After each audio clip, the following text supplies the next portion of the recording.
Welcome to Afikra's annual Youth Summit. My name is Ria and I will be introducing our lovely panelists and moderators. Welcome. Our lovely student moderators for this panel will be Falasteen, Mansour and Lama, Diriyeh, who will be handling the questions. I first wanted to thank you both for being here so much. It's really exciting to be on this panel as somebody who wants to be a journalist. So my first question is actually directed towards Nour.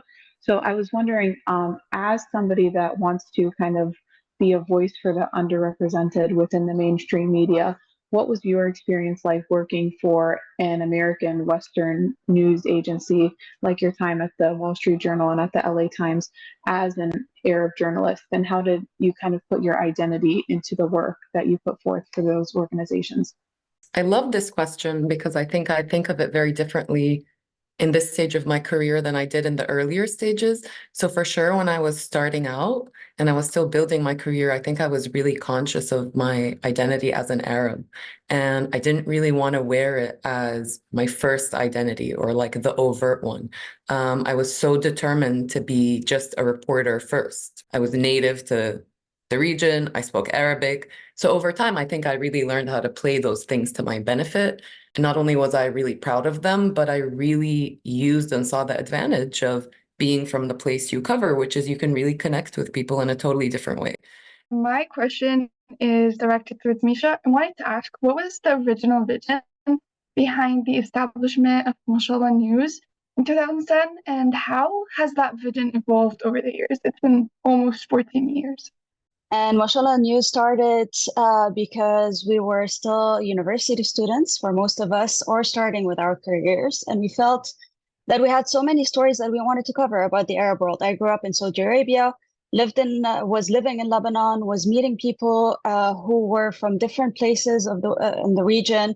We wanted to tell untold stories. We wanted to tell our version of whatever we saw. So we created Mashallah first as a blog, and we started reaching out to people that we knew or read who were interested in joining in. And we didn't have any funding. We didn't have any real vision, other than just wanting to write articles. We wanted to start with 3 cities. We ended up starting with over 10 cities.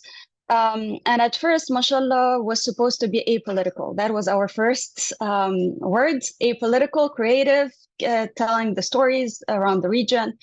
And then protests started happening in Tunis. We just wondered, all right, okay, how do we adapt to this? And it was a bit naive at the time from our end to just say that cultural topics aren't political.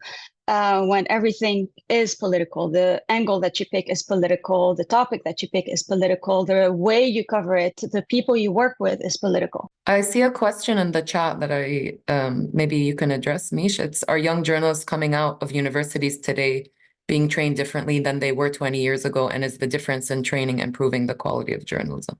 My training wasn't in university. I didn't do media and journalism because there wasn't that at AUB at the time. So I did political science instead.